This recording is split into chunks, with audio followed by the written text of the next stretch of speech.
Assalamualaikum warahmatullahi ta'ala wabarakatuh. Good morning to all of you.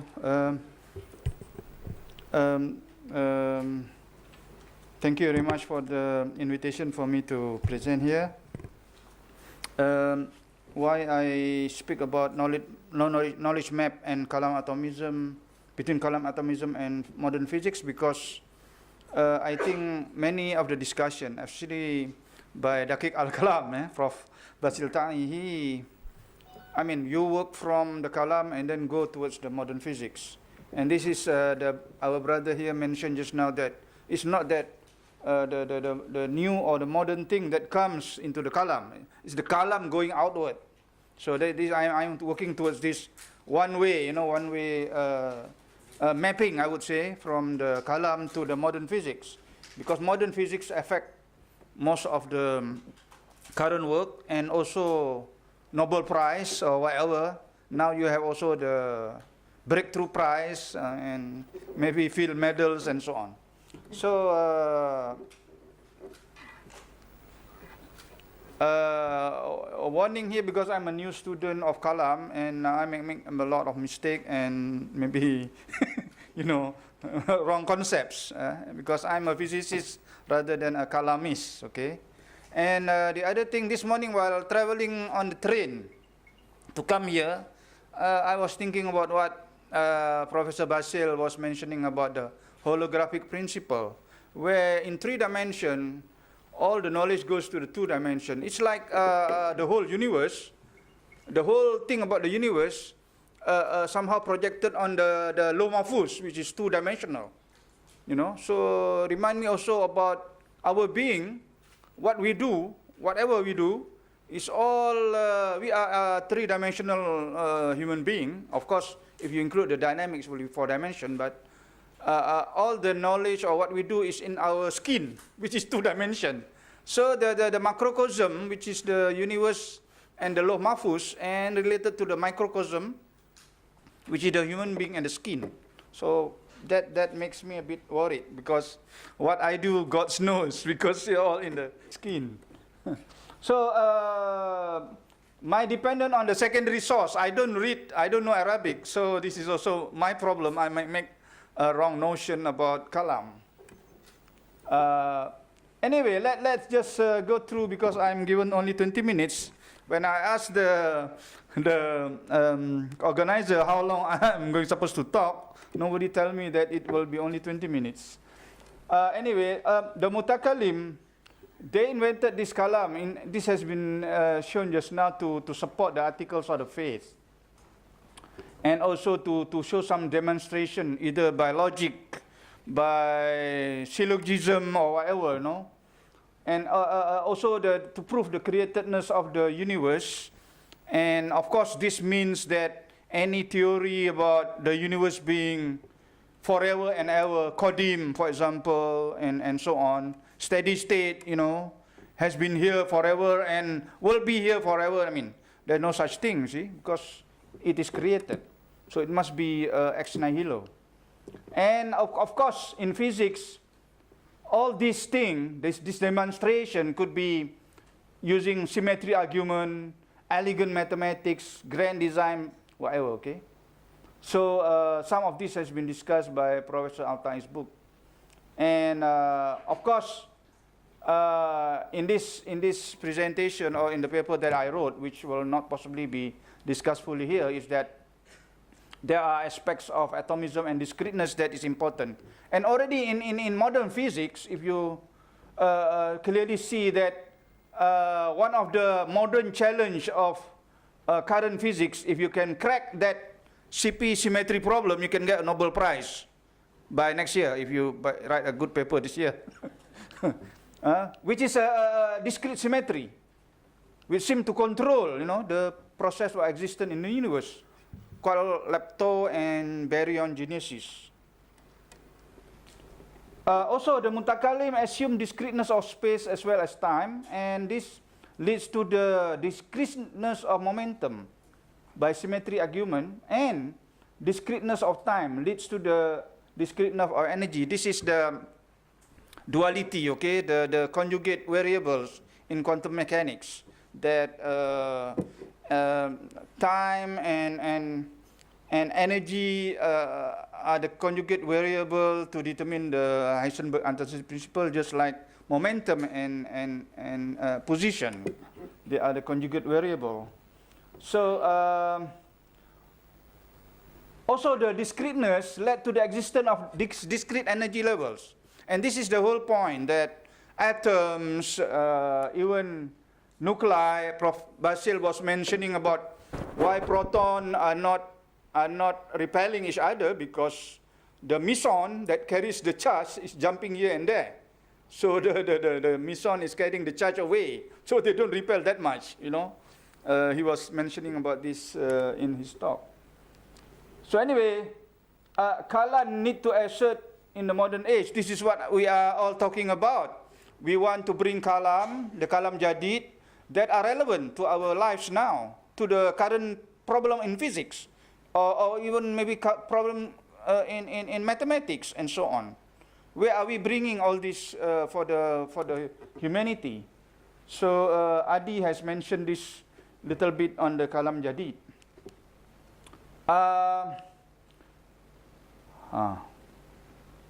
This already just as a background, yeah. Some of the main reason why Kalam are important to go against. I mean, the Mu'tazilah themselves are involved in this Kalam, but the discussion is quite heavy. Of course, these things are being discussed: existence, majazi characters of creation, and in modern age, beauty of creation, and so on. Okay, these are important issues, and currently, in recent years, this beauty of creation or the symmetries goes into idea about topological things, you know, topological matter, new things, topological superconductivity, another new discovery in conductivity, superconductivity, that might bring Nobel Prize and so on. Of course, whereas the Islamic science objective was to get rid of the artistic and polyistic element, the Kalam need to go beyond that by offering concrete model of science and reality that leads to God. This is what Prof. Basil Taim just now mentioned, that we need to look into the original discussion by the Qadi al-Jalbar or anything, so to be written in, say, symbolic logic language now, and so on, so that they can be presented to the current audience or the scientific audience. So these are all background, so I don't want to spend much more on this, because I need to discuss the physics. Okay. These are some of the points discussed by Nidal Gesum book on the necessary engagement with modern science. I think we don't need to go through this, but creation ex nihilo is being mentioned here, which for me should be the starting point if you want to create some models of Big Bang or new cosmologies, you know. It has to be ex nihilo. Place of man in the universe, we all know, creation and evolution of human being and life. So that I mean, a lot of the physics problem are, you know, like the entropic principle that is very much relevant. Why God is showing something that relevant to us directly, you know. Why the physical constants are so nice for human being to live and so on. So the question of miracles, I think this one, no need to go to detail, because not much of a physics problem there. So this is my, I hope in another 15 minutes I can finish this. The introduction, I already give you the discreteness of space-time and knowledge map. This discreteness of space-time, actually, you can derive this discreteness, okay, by polymer quantization in physics. Okay, you can derive this, so you don't need to think too much, yeah? Because there are some so-called quantization procedures. At least there are 9 ways to approach quantum mechanics, 9 ways to quantize. One of them is, of course, the normal canonical quantization, but there are other ways, including Feynman path integration.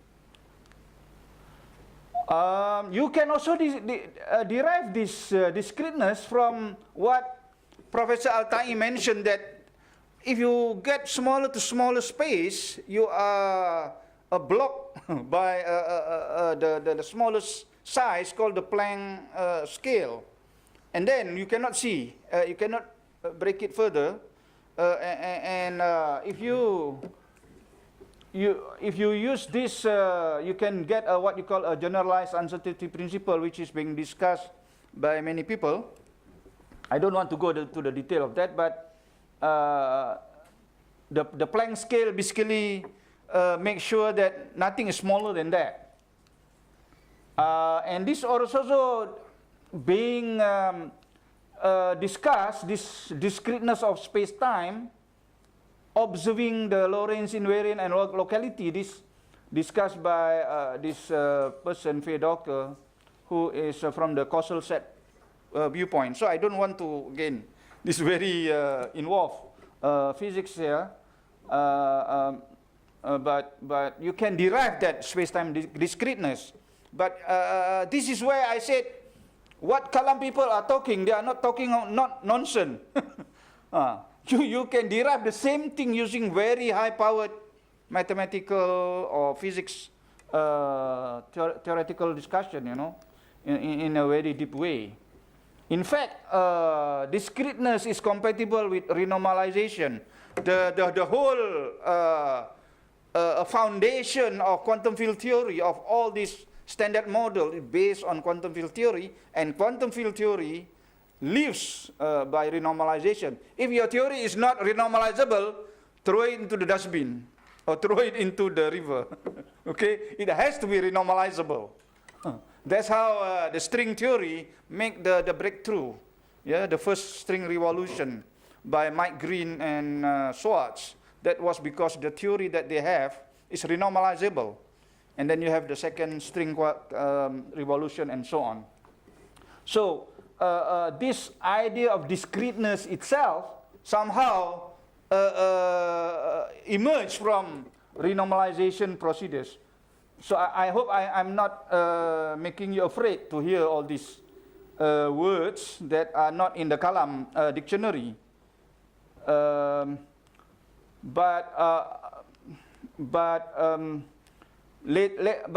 of course you need, there is a clear physical interpretation of matter. A maximum momentum of cutoff is equivalent to a minimum distance. So one can speak of a cutoff in QFT as a lattice space-time. I mean, that's just one line of word, simply. And this lead to the lattice gauge theory. Because in strong interaction, instead of electromagnetic theory, which has a large distance, I mean, otherwise you cannot use your handphone, right? Because it can travel very far, almost infinite. You can even speak to the satellite and so on. This because of the electromagnetic theory. But the quantum chromodynamics is the other way around. It is the nearer you are to somebody, the more freedom you got. Whereas electromagnetic theory, the further away you are from somebody, the more freer you are. But quantum chromodynamics, strong interaction, is the other way around. The further you are, the more tension and the stronger they pull you back. So it needs this lattice model to explain the phenomena of, say, quark-gluon, the quark-gluon phase, which is being observed in the Large Hadron Collider using this lattice gauge. I think this theory just wait for somebody to get Nobel Prize.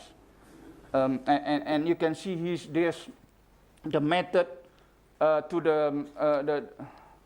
the light is not coming out. So to this latticization of the theory, I don't need to. The other thing is, Prof. Basil mentioned about recreation or occasionalism, whatever. Okay, it's called. And recently there is a new thing in quantum theory, the so-called weak measurement. There is a difference between weak and strong measurement. Strong measurement means I interact with you. I want to observe you. I interact with you, and so you already change because I interact with you to observe you, but you now change because I interact with you. But weak measurement is that I don't interact with you. I only almost interact, but I do it many times. As you move, I interact, and I interact. Yeah. So there is a difference between weak measurement, because weak measurement does not affect the object of observation. And okay. So this idea of weak measurement gives you the idea of recreating the observable many times. This idea of not exactly, I don't know what to use the word actually, but the idea of recreation is somehow related with weak measurement, and this is important because it also recently relate with the idea of Bohm mechanic. Okay, I only have 8 minutes, so I'm just. The other thing is people talking about the reality of the wave function. Is that thing that people draw that you have a nucleus and then the electron cloud on the nucleus, is that real or not? Some people say it is real, some say it's just representational.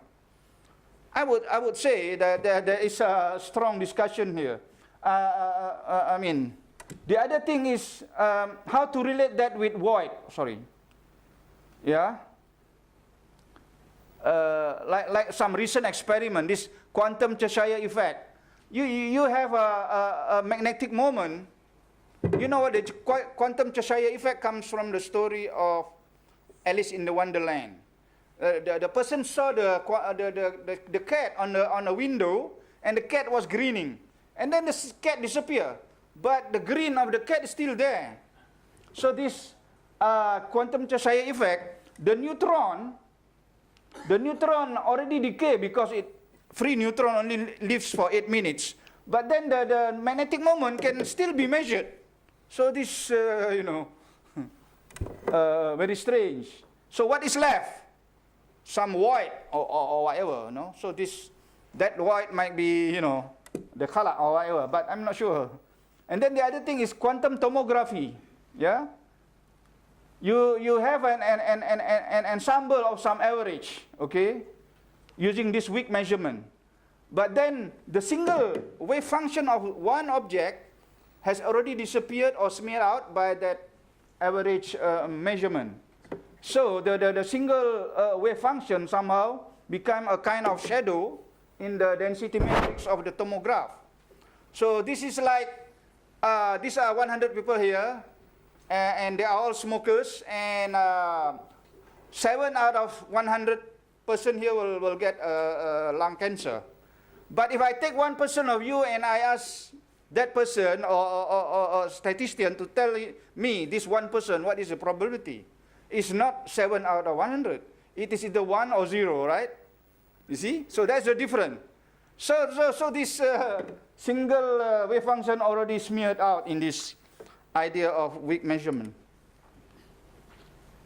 This is some congruence that I try to relate the Daqiq al-Kalam with the creation of the world. As we say, we believe is the creation of universe ex nihilo. In fact, the creation of the universe, according to Mir Damad, is out of time. Wujud Dahri, okay? The teacher of Mullah Sadra, Mir Damad. And according to Alex Vilenkin, the universe tunnel out of nothing.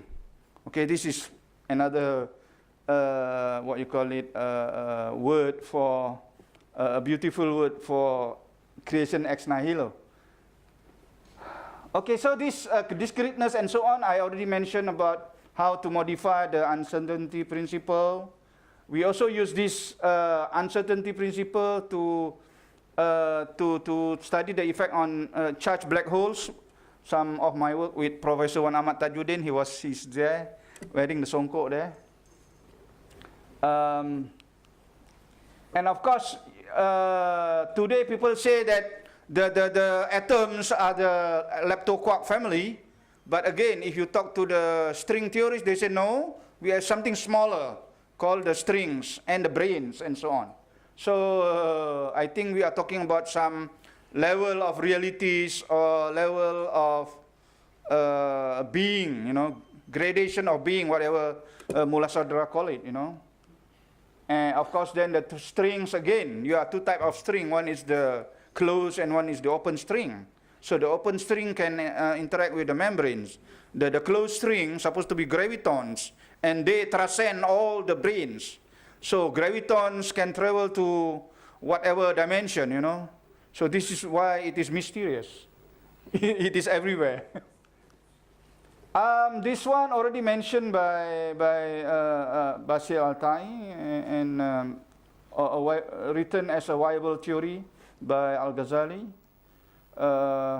Some effect of that writing of Al-Ghazali on the Christians, the concurrentism, occasionalism versus the occasionalism,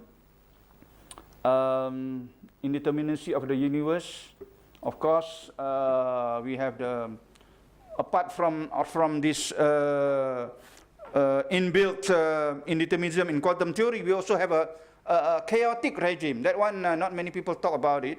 And I myself not an expert in that, but that's another aspect of that, the chaotic regime within the, and then there is also the deterministic regime, and also the deterministic character of the Bohmian mechanics and so on. And this one was discussed also by a little bit by our Sheikh Said Fuda on the block time presentism. And in fact, in quantum theory, there is a recent paper on the retrocausal quantum theory. So I don't want to, so they are very relevant. So I think I'll just go through very fast. Here, the knowledge map is written in my paper. Hopefully you all request the organizer to get email of that, because I already sent it to them. So it's their responsibility to send it to everybody else so that people can read it and appreciate it, whether it's right or wrong, and commented on it. Here I mentioned a little bit about the fundamental level of the building block from the atom, quark, string, and what else? The Jauhar and Arad, because the substance has its own dynamics. So this dynamics provided by the Arad, okay. Yeah, this one, the quantum jump, the electron Zitterbergung, and then wave function collapse, splitting of wave function, and so on. So I think there are many things discussed. The Kalam on the left side and the modern physics on the right side. So there are many, many things to be discussed there. And then some aspect of counterfactuality and also contextuality and so on. These are very much like the Quran, you discuss in context and so on. There are mufassirun, so also in quantum mechanics there are mufassirun. So I just go through this one, the importance of the Kalam with the Islamic philosophy, and then the universe, how to understand it. Quantum mechanically, I have one student working on this collapse of the wave function that precedes the recreation. So you must have collapse before recreation, and another girl working on the pre-geometry and the gravitational ether. Is that the white? Oh, I don't know. Is that the origin of the dark matter and so on? We are working on it, And this is the rainbow universe, also discussed by some people asking on the multiverse. But this one, within our own universe, we can have a rainbow universe. So I hope I presented you enough evidence. There are many inquiries that modern Kalam needs to explore, especially in the frontier problem in physics, both from the philosophical as well as logico-mathematical viewpoint. And it's up to us to revive this Kalam sign in accordance to the call by people like Ibn Arabi and Fakhruddin Arazi. And thank you very much. Shukran. Wallahu alam bisawab.